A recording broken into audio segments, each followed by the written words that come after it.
Hey everyone, welcome to this live stream. It's Alex Barker, founder of the Happy PharmD, and I'm joined today by my very good friend, Tim Ulbrich. He's the founder of Your Financial Pharmacist. You can see the branding in the background. It's not too subtle. Yeah, other way. Yeah. Today we're talking about career transitions and how it impacts your finances. We've had a lot of questions from our community, but if you're watching this live, feel free to put a question in the comments. If you are wanting to share some potentially private things, feel free to private message me, and we can always get those questions to Tim later. But obviously, when people are transitioning, Tim, you know this. You transitioned a few times yourself, that you're kind of in flux.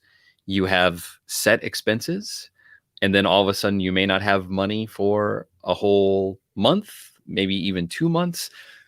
And there's a lot of worries and concerns that people have. Tim, I know how many transitions have you made in your career? Yeah, they not a ton, but as you're talking, they feel significant, right? In the moment. And I think like many pharmacists, we like our structure. Once we have our monthly budget and our plan, like don't mess it up, Yeah, so I obviously transitioned out of residency into my first academic position, and then transitioned from my first academic position to my second academic position. And then made a transition from my second academic position to part-time in that role, as working on the business stuff as well. So each one of those brought some challenges in terms of planning, adjustments, sometimes a physical move, and financial considerations ranging from, hey, how are we going to bridge this time, to what about retirement? What about healthcare? What about this? And they can feel scary in the moment. So I'm glad we're talking about this here today. Yeah. I remember the transition from residency to my first job, and I didn't negotiate at all. I remember them getting the phone call, "We'd like to extend the offer. Here's your salary." And I said, "What?" Yes. Yeah. That's like 3 times what I'm making now. Oh my gosh.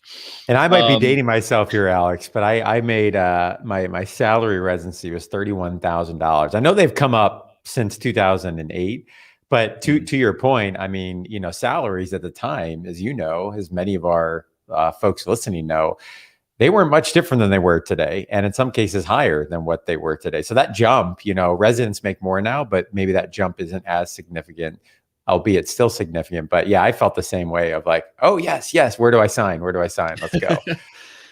So we had a lot of questions from our community, and I saw a theme coming up over and over again, and we'll dive into some of the specific questions here. But the main theme that I saw over and over again when you make a transition is that you have fixed expenses that you typically, quote, cannot change. Healthcare costs, mortgage, car payments.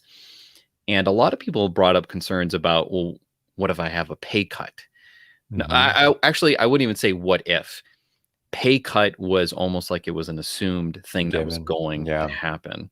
Any thoughts about that? Just assuming that you get a new job and it's going to be significantly less than what you're making now? Yeah, I don't love the starting point of that assumption. Maybe this is my half glass full type of approach to things, but maybe it is a pay cut, maybe it's not. And obviously, we're overgeneralizing, to the individual situations. But I like to start with the point of why can't we change and grow? Not just grow and roll, but potentially grow financially. And maybe it's today. Maybe it's a stepping stone into the future, but I'm a firm believer, if you're an invaluable asset to your organization, with that comes some leverage to negotiate. And I think many pharmacists are, and they aren't representing themselves to that full potential for a variety of reasons, which are probably beyond, the scope of what we're talking about here today. So yeah, as a starting point, I would challenge that assumption.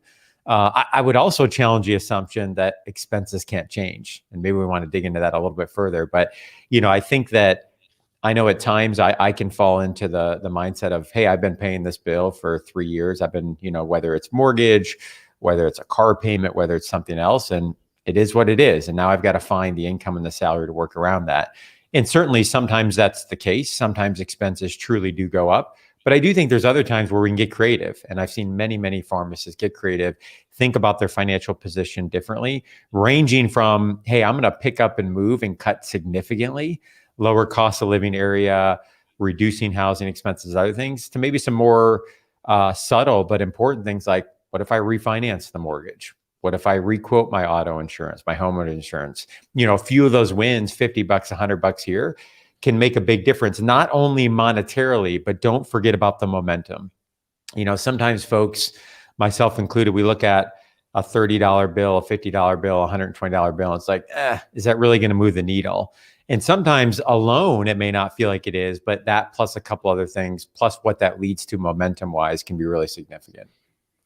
Is that possible to do while you're trying to transition? Or because, I'm not a financial expert. I don't know how banks look at the fact that, okay, you're looking to refinance. Maybe they know you're looking for a new job. Maybe they don't know. Is it better to potentially refinance before you transition or after? Or is it better to wait to see, maybe I can get a better deal if I get more money at my next job? How do you balance, I guess, those things when thinking about refinancing? Because I'll be honest, I didn't even think about refinancing. Yeah, refinance. Let's use refinancing mortgage as the example for this conversation, although it could extrapolate beyond that. It depends on what your income might be. So it's connected to the other conversation we just had. And if folks think there might be a reduced income, then it's in your advantage to look at refinancing prior to that income change. Assuming we're not going to see major variations in interest rates. So let's assume we're going to hold interest rates flat for a moment. Because obviously, if we were to think rates were going to go up significantly for some reason, then doing it now, might be at our advantage, regardless of what we see there. But if I'm going to, let's say, go from $120,000 job, and I think I'm going to be making 90, and that's my sole source of income or primary source of income. Well, guess what? When we go to take on a mortgage, the bank wants to know, show me your W-2 income, because as a lendee, that's going to be the piece that they want to see to make sure that they feel good about you making, those payments, as well as other parts of the financial plan that they're going to want to make sure you're a qualified lendee. So yeah, certainly, if income is higher now, then in terms of rate, in terms of likelihood of getting that refinance done, and what that will mean for the rest of the plan can be significant. And there's different ways to think about that. It could be keeping your term constant, but looking at a much reduced rate. Example I give folks is when I moved here to Columbus in fall of 2018, I think it was the peak in the last 5, 6, 7, 8 years of rates, 4.625% on a fixed 30-year. Well, guess what? We had folks during the midst of the pandemic refinancing 30-year loans below 3%, 15-year loans at mid 2s, 2.6, and so on. That's a big deal on a $300,000, $400,000, $200,000 investment over 30 years, and what that means for a monthly payment. So that's one example. But you also could look at, well, what about refinancing student loans? What about other expenses we might be able to move? So I think there's often creativity, even if it feels like in the moment you might be stuck from an expense standpoint. I know you guys are the experts on refinancing and money. I'll be honest, whenever I have a money issue, the first thing that I like to think about is, how can I make more then? I don't want to have to think about losing out what I'm already, paying for. Sure, it makes sense to refinance, but I would agree with this assumption that having to take a pay cut. So you and I both know, and we've talked about this at length in private conversations and on social media, about making extra income. I know it was the recent Drug Topics salary survey for 2020. They said it was something like 30 to 40% of pharmacists are making income on the side. They're doing things, and they're making anywhere from, the vast majority of them were making like $1,000 to $5,000 per month. Do you think that's like extra shifts or like alternative? What do you think? I think it's extra shifts. I think it's extra jobs. I know that you and we enjoy much more talking to people who consider themselves, side hustlers, right? People who have some sort of pharmacy or non-pharmacy related hustle, a business that brings in extra income. I wonder if you have been seeing a trend with the people that you've been talking to about the kinds of things pharmacists are doing to make extra income? Yeah, I think definitely I would say I don't have a research study at YFP to back this up, although my academic heart wants one. I think we're definitely seeing a trend of what I'm hearing from folks, both folks that are in and engaged with our financial planning team, as well as the community at large, is there's a desire and an increase toward alternative streams of income, whether that is, hey, I've got an opportunity to pick up more shifts. I got this, I'm working full time at a community pharmacy, and I got a PRN job at a hospital I can pick up 10, 15, 20 hours a week on. I'm doing, some medical writing or something completely unrelated to pharmacy, altogether. And sometimes those are more passion interest projects that have a little bit of a financial component. Other times they evolve and turn into something that we would think of in more of a traditional business sense, but a big variety. But I would say overall, an increased interest. And I don't know if that's just in line with, I would say, the overall increased interest in the concept of side hustles. I know for pharmacists, what I'm sensing, and obviously, I'm passionate about this, is that we see the financial pressure becoming stronger, but the biggest tool pharmacists often have, their income, not getting a whole lot larger. And so, the stat I always use is 2020 grads, median debt load is $175,000. And we just let that number roll off our tongues like it's nothing. And 10 years ago, 2010, that same data point was $100,000. We've seen a $75,000 increase in a 10-year period. And it was already big 10 years ago, right? But it has that monopoly money type of sense and feeling. And the problem is, while we have great incomes coming out of school often, although we're seeing changes in that in some regards, in most cases that's flat, and in some cases declining. And so we've got to work harder. Not to say we can't do well with the six-figure income. Certainly we can. Not asking for the woes me train, but we've got to work harder than did a pharmacist 10, 15, 20 years ago. We've got to be a little bit more diligent. So what I see pharmacists connecting this to the side hustles is, hey, I've got goals of debt repayment. I've got goals of wanting to perhaps retire early or travel post-pandemic or start a nonprofit or be in a position to work part-time, whatever would be the goal. And I just don't feel like, the income at the current level of expenses is going to allow us to get there. So usually it becomes a conversation of, hey, what can we do to perhaps cut some expenses? And what can we do to increase the income side of the equation? And on the expense side, I'm with you. I think just talking about budget and hacking expenses and slashing, like that can work. I think extremely it can work for a short period of time. But I think for the long run, you got to really critically look at, how are you going to sustain this financial plan over 20 or 30 or 40 years, right? And so maybe for a short period of time, that type of intensity works. But I think and Ramit Sethi does a great job of talking about this in his book, I Will Teach You to Be Rich. What matters to you and what doesn't, and stop spending money on the things that don't really hold a lot of value to you, and identify those things that do, and make those a priority, invest in those, and build those into the financial plan. And I think sometimes a side hustle, extra jobs, extra shifts allows us to hit accelerate on achieving those financial goals. And we're certainly seeing a trend of folks being more interested in that. From a career transition standpoint, getting into a side hustle is an amazing way to accelerate a career transition, simply because in the hopes of you're gaining experience. Yep. Right. You're doing something that is, for example, if it is medical writing, which is extremely easy to start as a pharmacist, that gives you a ton of experience that could lead towards a pharma career, and you're getting paid to do it all the while. Now, I saw this theme throughout, that people were worried about making the transition, bills going up, and particularly healthcare. Mm-hmm. Now, I've got my own opinions about it. When I made the transition from working full time, full benefits, to working for myself in business, I was petrified. I heard horror stories, families paying $1,500, $2,000 a month on just insurance when everyone was healthy. And For not a great plan. yeah, right, right. And having to still Yeah. pay for things. Oh, it's gross.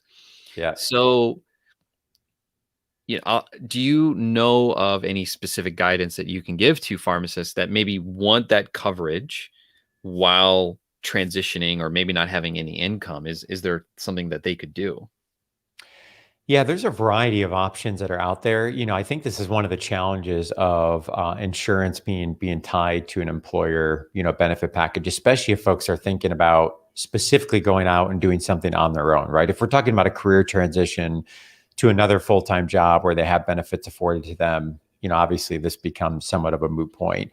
But if there's a gap in employment, or they're going out and doing something on their own, I think the healthcare piece becomes a significant consideration. And one, for those that are building a business, don't forget to factor it in when you think about your expenses. One of the most common mistakes I see people thinking about is, oh, I make $50 as a pharmacist. I'm developing X service and I need to make $50 per hour. No, no, no, no, no, right? You got to think about all costs involved in running that business, which obviously one of them would be here. We're talking about healthcare among many, many others.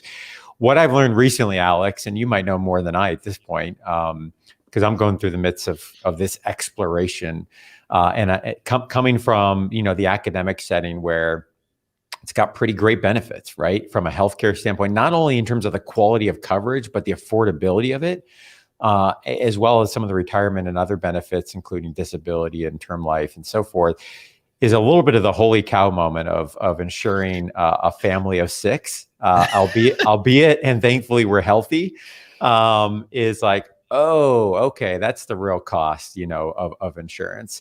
What I'm learning though, and this is an example where I think like a good accountant is worth their weight in gold, is that there are options out there, some of which may be well-known, things like COBRA coverage, things like short-term gap coverages that can vary in expenses, obviously the exchange options that are out there. I recently learned through my accountant about a plan that's called a multiple employer welfare arrangement, an MEWA, of which I had never heard before. And it is what he owns, not only his business, but also several others. And that's kind of the route he's taken. And so it feels a little bit like you don't know what you don't know, and you got to seek and learn and understand what's out there, or surround yourself with people that can help you figure this out a little bit. So yeah, I think it's a real expense. I think we've seen it at YFP as we've made that a priority with our team and offering healthcare insurance for those that are full-time. It's a real expense. It's an important, benefit. But I think for the individual, you got to consider it as you're making the transition and making sure you're looking at the options that are out there.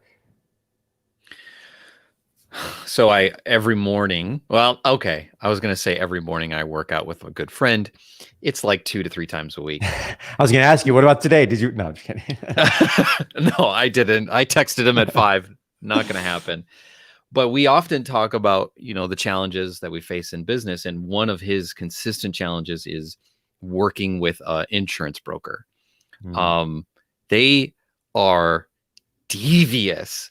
Some of the horror stories he's told me, it's like, oh my gosh, it is just nasty. But I would encourage people that are considering transitioning, get as much knowledge as before you can to transition, and talk with brokers, talk with insurance agents, and find out what you can do. There are some very cheap programs out there that you can join. Now, does it mean you're going to be making $150,000 a year and paying low prices? Probably not. Your cost increases significantly as you yourself are paid more. But I was surprised to find out how cheap I could get it simply by doing some smart money things with my income. So we do not pay over $1,000 for insurance for our small family, but it's because we do some finagling with our money to protect ourselves, basically, from paying a significant amount more. Yeah, and that's a good point, Alex. And I think obviously it's important for the group watching today to know and hear that this obviously is largely dependent upon where do you live, what options you have available, what's your situation. Somebody that it's just them versus a family versus those that are healthy versus those that have chronic health conditions, and are concerned about. That's going to dictate, largely what you can do. And I think sometimes folks talk about this topic as in a, yeah, I could go after this very high deductible catastrophic plan and it works and it's affordable. Well, that's great. But if somebody has business aspirations or wants to pursue something and they have a chronic condition, like that may not be the best pathway for them and they need to evaluate other options. So the advice I always give folks, this reminds me, and a shout out to our planning team who does a great job of this. Like when it comes to things like shopping for long-term disability or term life, similar to what your comment was about, brokers, do your homework first, understand your options, read out there, lean on other people, to hear, to understand. And then once you have a good understanding of what you might be looking for, and you start to engage with those folks that you think might be the trusted advisor or eventually a broker, somebody's going to help you, then begin to go out there and shop. But life insurance is great. If you start your education by shopping, I can almost guarantee you're going to end up in a policy that you probably don't want to be in, right? Because the way life insurance, whether we talk about whole life or other policies, may not be in your best interest. But if you do your homework and you really understand what's the difference between term life, universal, whole life, et cetera, like you're going to then go in as an informed consumer so you can start to be able to navigate some of the nuances. And I think the same is true here as we talk about healthcare expenses and options. Go to yourfinancialpharmacist.com to learn more, right? Yeah, lots of great, resources there. And on the topics we're talking about, I think, for those that are looking to have some more of that support from a planning perspective, we've got that one-on-one approach there as well. But yeah, I think that's a good starting point. And certainly, there's lots of other resources out there, of which I'm learning about daily. One of them, which I just mentioned, this week, that I picked up from our accountant, of options that are out there. So yeah, knowledge is the best weapon, I suppose, against all of these insurances that we think we have to have or need to have in some situations. Go ahead. I want to address one. I sense that several folks, and I know I'm going a little bit in a different direction, so bring me back if you want, Alex. I sense many that are tuning in might be thinking about, making a transition to perhaps it's a job that they think might pay less, although hopefully we've challenged that assumption a little bit, or maybe it's part-time, maybe it's their own thing, something that might not be the standard. I know I'm going to make $110,000 per year. And what does that mean? And my encouragement to folks is, we talk a lot about at YFP building a strong financial foundation. And if you're thinking about this transition, now is the time to begin to plan for it. Because so much of this, in my opinion, you can carry a lot of mental stress with, because it can begin to feel much scarier than it probably is on paper. And it can start to create a lot of stress and anxiety, and perhaps even paralyze somebody from making that transition or move. So this is the time, if you haven't already, to be doing things like building up the emergency fund, right? Shoring up, the student loan plan. What does that look like? What are my options? What am I going to be doing? Knocking out the high interest rate consumer credit card debt, the things we talk about all the time, but the things that can easily be put on the back burner, so that when that opportunity presents, those things are not the barrier, right? You can move forward confidently, because I think that pursuing an opportunity, whatever that may look like, in doing it with confidence is often dependent upon making sure you've got a solid financial footing from which you're going to make that jump, whatever that jump may look like. And hopefully that jump might look like something even greater financially, depending on where that grows. But if there is a time of reduced income or a gap in income, not letting that be a barrier because the financial plan or the financial house is not in order. And we're only talking about a few things here. But I think that one of the things that, bothers me is I hear from pharmacists that will say, hey, I'd love to do A, B, or C, but the student loans, but insert whatever, I'm behind on retirement, or I've got this credit card debt, or, whatever would be the case, is then getting in the way of them pursuing what they really want to pursue. What's that plan, that financial plan, to allow them to pursue? Like, what are the big barriers that you've seen maybe be knocked down for people so that they can go pursue their dream or a better job? Yeah, the way I think about it is the foundation. So if we think about it like building a home, right? Eventually over 20 or 30 or 40 years, once we have the foundation, once we put up the 2x4s, once we put up the drywall, Eventually, we're going to finish the interior. Eventually, we're going to upgrade the kitchen, finish the basement. But we can't do all of that right now, right? Especially for those that have graduated, recently graduated, you're within your first 10 years. Like, that's a lifelong journey. But what we can do is put the foundation in place so that those things can happen and can happen in the correct order as we build the plan over the next 30 or 40 years. So I talk with folks about key steps to building a solid financial foundation. Number one, you got to have some goals. Where are we going? What are we trying to accomplish? What's the purpose? What's the vision? What's the why? Such an obvious statement, but is so overlooked in the weeds of individual parts of the financial plan, like investing or student loan repayment, et cetera. So the question I always ask folks is, hey, if we were to fast forward 10, 15, or 20 years, what does success look like for you? And then as we define that, and obviously it'll take time to define that, that becomes the window through which we then start to make other financial decisions. So that's a key piece. Then do you have a good budgeting system in place, to start with? You may not continue there forever, but that can make sure you're beyond your expenses, able to allocate money towards other goals that you're trying to achieve. Student loan repayment. I can't tell you, Alex, how often I talk with folks that it's not about the number getting to zero necessarily. Eventually we'll get there, whether it's not 2 years, 20 years, forgiveness, non-forgiveness, whatever. It's about the stress of the unknown. And because it's such a convoluted system with many options that are out there, people are wondering, should I do A, B, C, D, E, or F? And I'm confused, I'm overwhelmed. And I talked with folks that have $225,000 of debt today, and a month later, the number hasn't moved. The only thing that has changed is that they have a plan. I can't tell you the impact that has, right? When you've evaluated your options and you feel confident in where you're going forward. So that's a key piece.